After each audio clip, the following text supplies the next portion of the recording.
Hi friends! Today I want to talk about what do you do when things don't go your way, or at least the way you planned.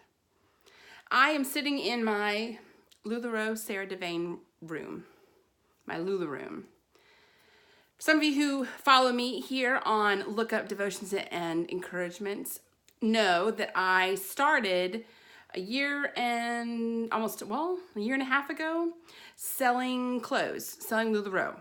This is not a video where I bash LuLaRoe. LuLaRoe is a great company. I enjoyed the product and the time that I was with them.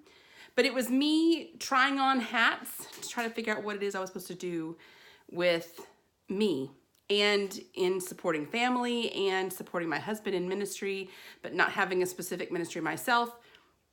I landed in LuLaRoe. But the reason why what I want to talk about today is, what do you do with failure? Failure is not something we talk about very often, but it's something we all have experienced. Raising kids, you want to put them in this protective bubble and you want them to never fail and never to experience failure. You want them only to experience the joy of life. I think God sees us the same way in some ways. God wishes that he could put a bubble around us and he could protect us from so many hurtful things. But it is from our failures that we learn and we grow. You've probably heard the analogy, okay? When a child is learning to walk, they have to fall in order to get back up. That's what it is with failures and successes. But as adults, they hurt more. Does that make sense? Failures are hard. What do you do when everything you had put in motion or planned gets turned upside down? Are there days where you feel like you're the turtle laying on its back and everybody keeps walking by you and you're still sitting there with your belly wide up and your feet flapping everywhere? I have days like that. For now,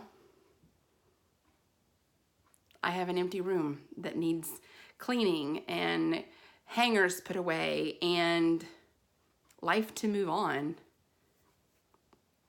All I know when you fail is you figure out what it takes to right yourself. What does it take to move you from upside down, right side up? For me, it's repeating things that I know to be true. Especially when you have failures, everything seems distorted. Did I understand what I was being told? I thought that this was going to be successful. Why didn't this work? And so we question every part of it. How should I have done something better? Where did I fail? And we want to analyze all of that. It's natural. It makes sense. Our bodies want to compartmentalize and to figure out how to explain away the failure.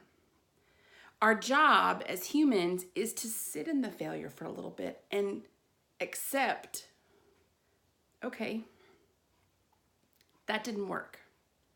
Here's what I know to be true. And these are the things I repeat to myself.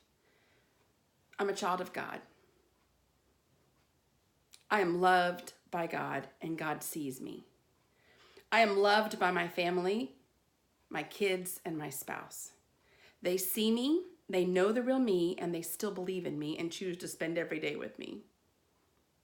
I know that I am a piece of art in process, that God is not finished with me yet.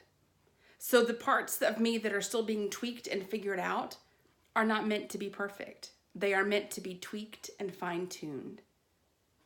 And I know that there is grace for tomorrow. Those are the things that I know. What do you know and need to repeat to yourself when you face failure? Because failure is going to come. Life is going to be hard. I had grand dreams of selling LuLaRoe and being their top salesperson and having thousands and thousands of followers. It didn't happen for me. And that's okay. I've had hurtful pieces. Friends hurt me. Life happens. Money problems. I mean, the list goes on and on. Failures are practically what I do. But it's me trying to figure out who I am and navigating life. The only perfect person in the entire history of the world was Jesus Christ. No one before him and no one after him, and that includes you. You're not expected to be perfect. You're going to fail at some things. Have the courage to try anyway.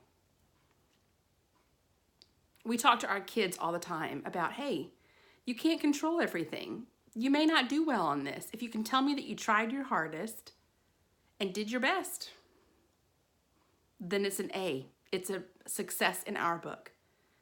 We can say that to our kids, but we don't apply it to ourselves. What do you do with the failures in your world? Do you accept them and learn from them? Do you wallow in them, or do you avoid them at all cost? Wherever you are today, in your failure or in your success, may you find joy and laughter and love when you look up.